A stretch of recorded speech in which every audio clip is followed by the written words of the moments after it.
How different can we all be from one another? We grow up far apart, in different lands, subjugated to state and paternal teachings, household values, exposed to various biased media, and believing in similar but apparently unalike deities. At the end of the day, aren't we all wired the same way? Don't we all clamor to climb Maslow's pyramid? I actually believe that we are one. We are just dealt polarizing hands, but the truth of it is, we all want to arrive in our own individual versions of heaven, eventually.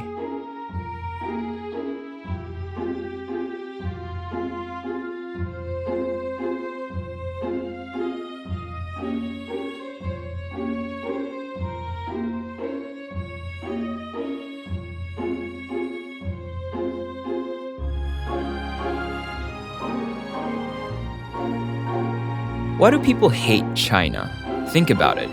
Each time the nation is brought up, it's about the Beijing-based government controlling the population, bad Chinese tourist videos going viral on Facebook, military bullying in international seas, copying everything from the socks on your feet to Google search, relics of the hardcore progressive collectivism of the Mao era, the Tiananmen Square massacre, and an us against the world attitude. These things are true, and some were terrible facts of history. Some were actually downright bloody. But without belittling them, show me a country that hasn't had its share of political strife, corruption, quirks, and war. People are quick to forget that a country isn't necessarily defined by its government, but by its people. And we all know that one bad apple isn't representative of a few. Well, billion in this case.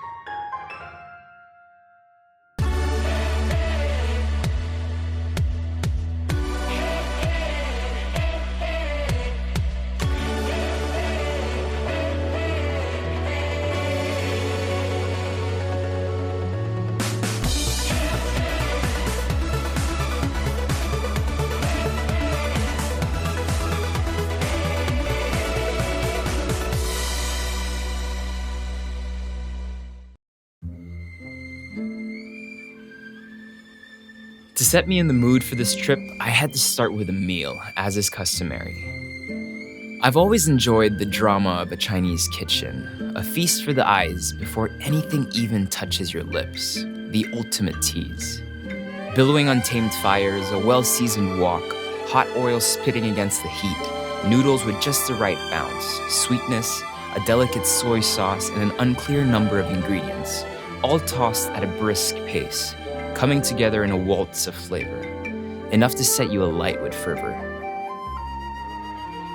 So Shanghai, a lot of people actually don't know I lived here back in 2004. I was some naive, wide-eyed boy who thought he could come here in 2004 and kind of ride the wave to the Olympics that were coming up in 2008. And then I came here and it just kind of blew my mind in terms of the scale of the place, the food, the people. The city is still exactly the same in terms of skyline. It's just expanding more and more.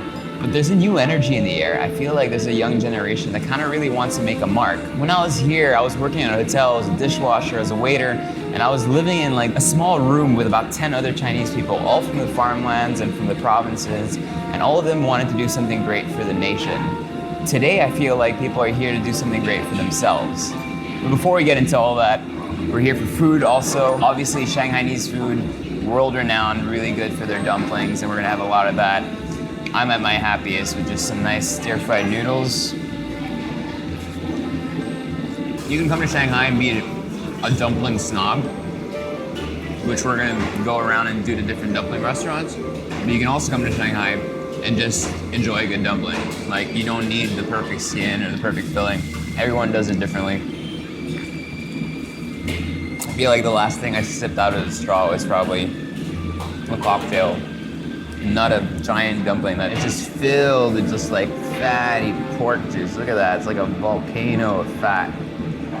Welcome to Shanghai. The Shanghai municipality and the New Pudong area are what most people consider the larger city. It is immense, so we're going to focus solely on the areas I think are the most interesting to people who don't have much time to spend here. Pudong was basically nothing before 1990. Now it's basically the financial and modern center of the city. You will be landing in this area, and the quickest way to get into the city is by taking the Maglev train, covering 30 kilometers at a top speed of 430 kilometers per hour, getting you downtown in 8 minutes for approximately $8. Huangpu, or downtown, is the old city center and groups important sites like the Bund, the People's Square, Nanchi, the Old Town Bazaar, and the popular Yu Yuan Garden. Hongkou was the original American concession in the area holding the Jewish Quarter. You will find a few sites here and some great eats. Luan, or the French Quarter, served as the domain of the French colonial community up until 1949, and as such, walking down the tree-lined avenues, one would think he was in Paris. Today, some of the best restaurants and most creative developments take place here. Jing'an is a mix of some colonial buildings and the modern center of Shanghai, with everything from a large, glitzy shopping mall to Soviet-style blocks and some temples. Shuhui has a very eclectic mix of cafes, bars, restaurants, the Longhua Pagoda, and the botanical gardens. Finally, Chang'an, a new area being developed. If you're here only for a couple of days, stay in one of the hotels around the French Quarter, the Bund or Nanjing West Road, so that you can hit all the important and traditional sites the city has to offer.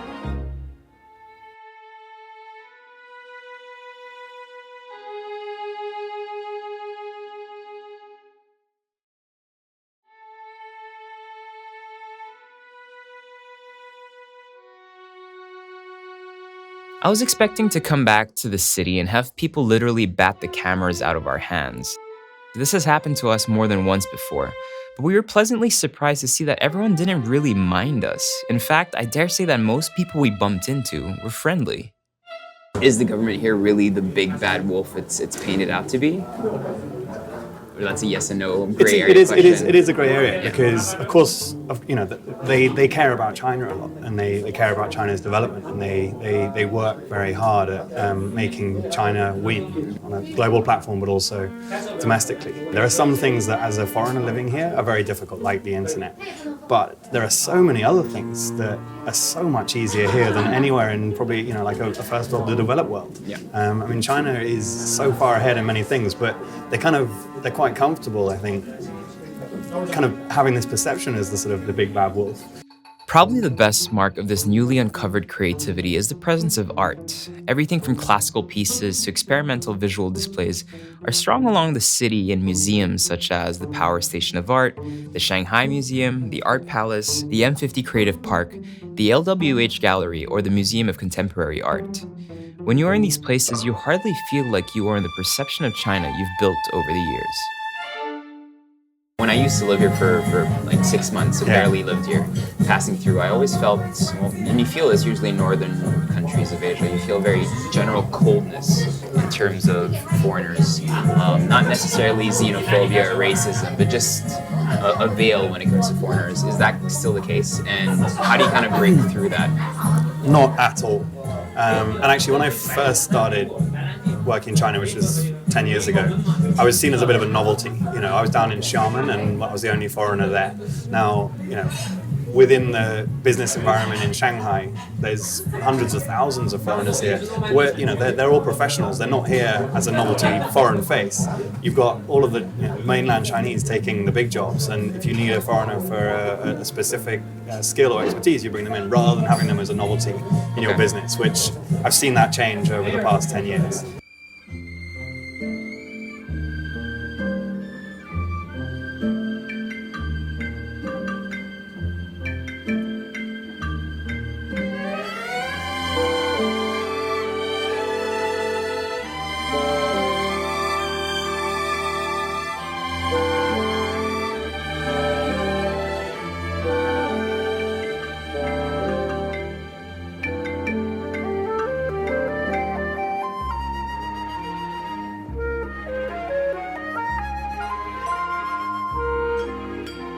Do you feel like the younger generations of people from Shanghai and Chinese people are skewing themselves more towards this creative industry, or is it still very like, we're going to become bankers, or we're going to work in big industry, in big corporations? This is a good question because most people, of course, they are just working. Like, Yeah, I feel like there's like a hunger for this creativity and to be able to experiment, but it's also new, and there's still a lot of pressure, societal pressure and family pressure to do something, you know, that will make you a regular income. And so not a lot of people will like go to study like some type of experimental form of art. Like if you do study art, it's like classical painting or something like this, and it's not usually until later that people discover like a different route and start to go into that. So there's like pockets of it, but I don't think it's like fully exploded, but definitely there's interest in it. How do you define kind of your role here as Basement 6 in Shanghai? I've always thought of us as like a playground for ourselves and for other artists, because really if you come to any of our events, I think you would feel that. It's just because we're not concerned with making a profit, something that's very important to me and to the rest of us, just like not to be driven by that. We're not trying to satisfy anyone, so we really just do what we're interested in, and if we didn't want to have a show, we wouldn't have it. So really it's always just like a fun, relaxed, nice way to experience art, and we do have a lot of like interesting things coming through here, so I feel like that's what we are for artists in Shanghai, like a place for them to experiment and not feel so much pressure and be able to do something that they maybe couldn't do anywhere else.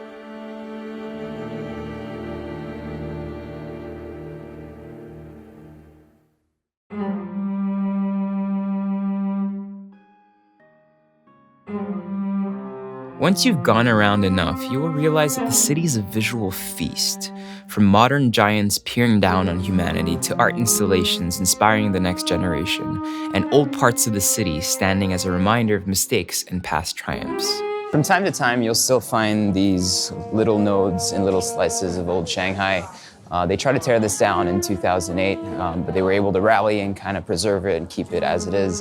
And now it's turned into this really kind of cool node, which is a bunch of shops, a bunch of boutiques. And as you walk around Shanghai, you really kind of see that you'll find more and more in these places. Just a really great local community that's pushing for artistic creativity and commerce. It's China after all, isn't it? The city will always be faced with the need to continuously redevelop and become what some consider already to be one of the most connected and advanced cities in the world. This will obviously come at a price. With a population of almost 23 million people, their footprint is starting to get quite impactful on the environment. This can be seen with the dull light that you will experience being cast over the cities even on sunny days. Perceiving that the sun is struggling extra hard through the smog to reach our skins. The country has been forewarned with the pollution levels in Beijing, and they are doing something about it this time. According to multiple news outlets, the government has taken steps to reducing the number of cars in the streets and attempting to eventually convert close to 40 square kilometers into parks and green spaces. But when you look at China, you see that the growth has outpaced the strict measures, with the concentration of PM rising in central and western provinces, where the spotlight doesn't necessarily shine as brightly as on the main cities. The rate of progress may have slowed down, but that doesn't necessarily mean it has come to a halt. There's a widespread consensus that the spending power and the standard of living have improved dramatically. One result of this is looking at the Chinese tourists abroad.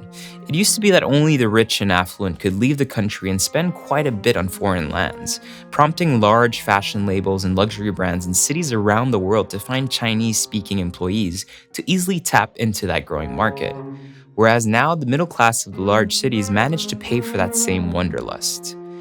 This has all come at a cost, of course. People are fearful of corruption in government, social class inequalities, the safety of food, water pollution, and unemployment, but they remain hopeful that something can be done to curb these adverse effects of modernization.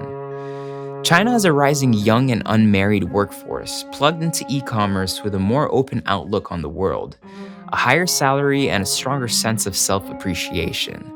So it isn't surprising that many economic surveys project consumption to rise 9% every year until 2020, dwarfing projections for Europe and North America. When we talk about pandering to an international crowd, when we say, to our designers, I'm not talking about just the expats here, where, maybe before, if you wanted to open a bar, you kind of bar owners would think they need to appeal to the expats first and then educate the Chinese. Here, you open just for the mainland Chinese, and the foreigners, if they can afford it, they can come too. But the market here, the international people are the local people. If you want to take part in contributing to the economy, you can make your way towards modern shopping districts such as the Shujiahui Commercial District or Nanjing and Haihai Road.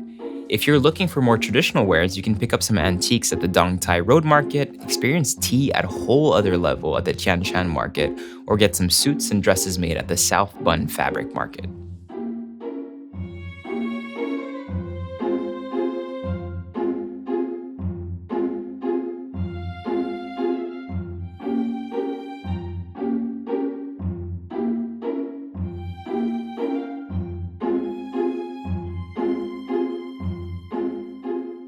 How can something so small be so delicious? Delicate, surprisingly elastic wrappers rolled out with astounding agility, hugging a gel of concentrated soup made mainly of pork bones and pig skins, striking a delicate balance with the necessary ginger-tinged ground pork layered inside. With anticipation, you open the steam basket placed harshly in front of you, an offering from the gods. Beads of thick, humid vapor warming your palms. All you need is a pair of chopsticks to delicately lift the dumpling from its protective nest, placing it without hurting its skin onto your soup spoon. You pierce it, clearly paving an access to the scorching broth inside, not understanding how soup has been contained in the small package. Probably with the help of witchcraft. It seamlessly pours out and mixes with the funky black vinegar and invites you to slurp away. It always ends way too fast. Could this possibly be the best xiaolongbao in Shanghai? I don't know, but I sure think so. If you love food, this city is a paradise. Shanghainese food is often considered as one that takes influence from multiple surrounding provinces, producing flavor profiles that are slightly more tame than the spicy food from Sichuan or the umami-heavy dishes from the Canton region, putting you in a very dangerous position where eating multiple times a day won't actually make you feel full. It's extremely hard to distill the must-have experiences into a day or two, but the dishes you must try are xiaolongbao, braised eggplant, hairy crab, shengjiangbao, street noodles late at night, real sweet and sour pork, hong chao roux, crawfish, kumian, green onion pancakes for breakfast, and di shui dong ribs. Some of my favorite restaurants include Old Jessie or Django 328 for a great mix of Shanghainese dishes, Fushun Yang's Janjan Tangbao for dumplings, Wu Yuan Bingjia for crab pie, Adongka Yu Bing for some great savory pancakes, Laru Ximian Guan for some eel noodles, the Qibao Food Street, or the corner of Xiangyan Road and Changlei Road for all the breakfast staples you can dream of. But for now, let's take a moment of silence to appreciate the genius of Haidilao Hot Pot.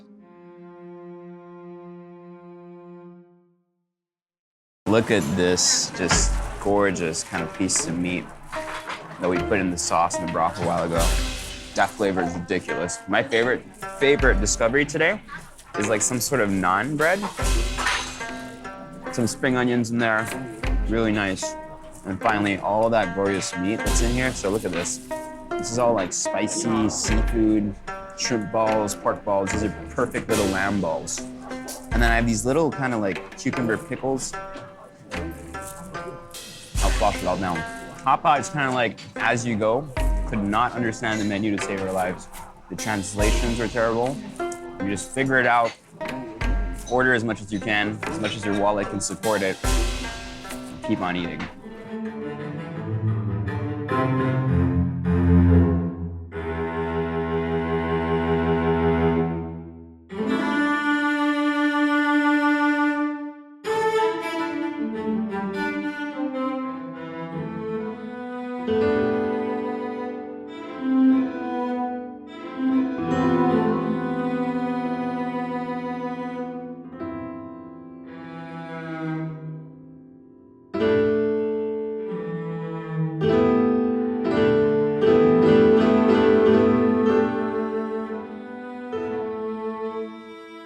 If you need help, I highly recommend a food tour. Having someone who can speak Chinese and talk about the local culture will always be advantageous wherever you go.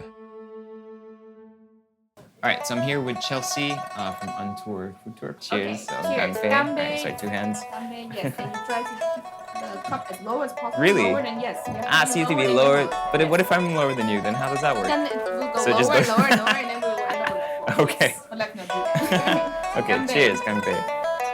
All right, so Yes. fried dumplings. Yeah. So the way to eat is actually you hold it like with the fried side at the bottom. Okay. And you make a little hole on top of it. I'm terrible with chopsticks, just letting you know so you don't make fun of me. I can help. You just have to make a little hole on top of it. Top And, here. Yeah, make sure you get out, you suck out the juice. Okay. It's And- okay to make the sound because we're in China. Okay. And then I dip that In the vinegar, this In the is vinegar. rice vinegar. top down. No. This way. Yeah. Ah! You Oh, suck I out the totally juice. messed that up. Okay. Yeah. Did you suck out the juice? Yep. Yes. Okay. That's good. Is that hot? No, it's perfect. It's perfect. Over here we have crawfish. Mm. Over here we have the steaks. Oh, that's a snake. This is a little guy. Yeah. We named him Peter. Yeah. Well, let's start with this one because that might be a bit hot. Okay. So the way to eat it, you see the head is a big part, right? So Yeah. this part is a big one. So you just take the head. Okay. Just suck out the juice if you like. Okay. That's what we do in the Philippines. And then you just That's where all the flavor is. separate this part, Okay. and then just take off this little coat. Like Ooh, spicy. that's nice and Yes. spicy. I like Yeah, that it kick. is, right? It's I good ordered kick. medium spice for you guys. Perfect. Tastes like fish, but with the texture of a squid almost. I'm gonna serve you the best garlic bread you'll ever have. This is garlic bread? Yes. No way. Yes, All right. it's grilled. Okay. Yes. And the way to eat it is you just take a toast. And then I put the eggplant on. Yeah. That's amazing. Yeah. Everything was delicious, but that was my favorite. Yeah, right? That is just Yeah. because it's so simple Yeah. and it's so good. Awesome. Cool. Thank you very much. Appreciate that. Awesome. Two. The Michelin Guide has recently launched in Shanghai, and for now it seems that most of the selected restaurants are on the high end of the spectrum and well-deserving side. But they haven't gone the way of Singapore or Hong Kong yet, where the guide includes some stalls and some small eateries. For the meantime, I would use the guide with a grain of salt. Two outstanding Chinese restaurants that always come highly recommended and should be reserved way in advance are Fu 1088 and Tang Court. The guide's presence also just reinforces the fact that Shanghai is an international destination with both a local and a foreign market that is hungry for a large variety of food concepts. The notable ones include Mr. and Mrs. Bund, Unico, Chinoise Story, Ginger, Otto e Mezzo, Ultraviolet, Madame Goose, Sir Ellis, The Highline, Tony's Farm, and many more. Downloading apps such as Smart Shanghai will help you navigate all the options easily. We decided to grab a seat at the Commune Social.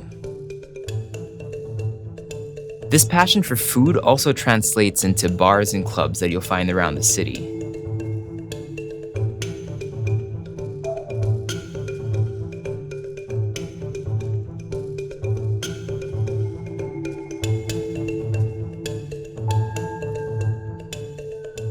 Some standouts for us were the mazes of speakeasies in Speak Low helmed by Shingo Gokan, a Japanese bartender who cut his teeth in the now famous Angel's Share bar in New York City, who is about to open a new 3-floor concept in 2017. The Union Trading Company for a more relaxed and classic cocktail experience, or Revolution Cocktail Bar. Do you remember that place we went to in Bangkok? Yeah, well, they always have a great energy going around. If you find yourself wide awake past 2 a.m., well, you are in luck. The Shanghai nightlife starts extremely late and is so widespread that it is really important that you pick your battles and don't end up crawling kilometers to get to the next location and waiting a long time just to find a cab who will take you. We were lucky enough that our friend Alvin took us on a highlight tour of the local flavor. Head on to Bar Rouge, Old School Mint, or Le Baron for a plush experience. The Shelter, Dada, and Seas for a more undergroundy, divey club feel. The Mansion if you feel like raging, and finally Elevator if you want to bop your head silly.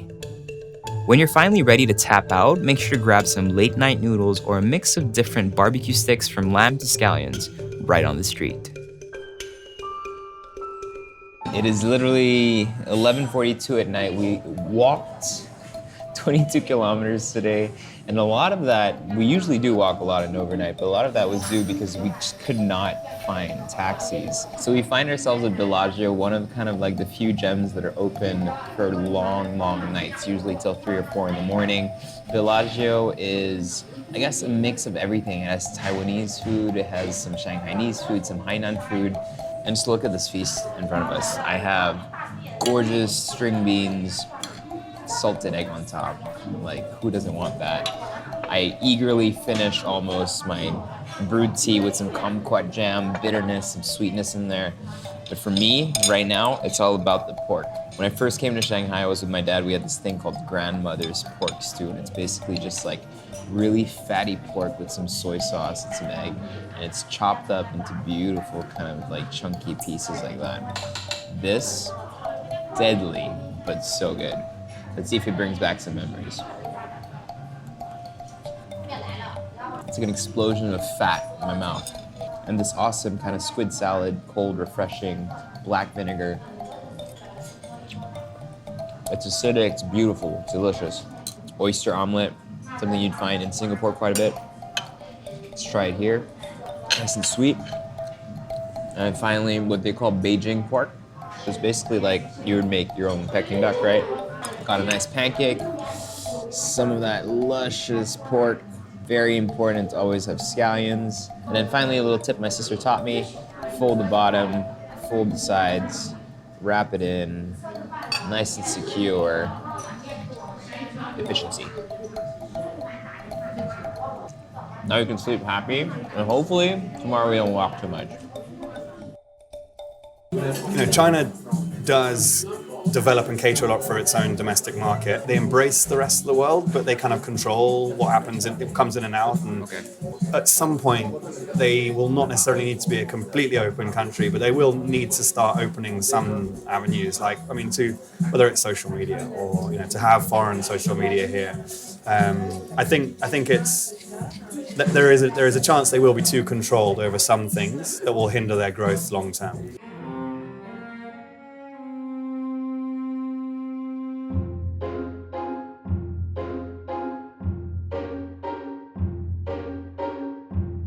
There seems to be a lot left to be said about China.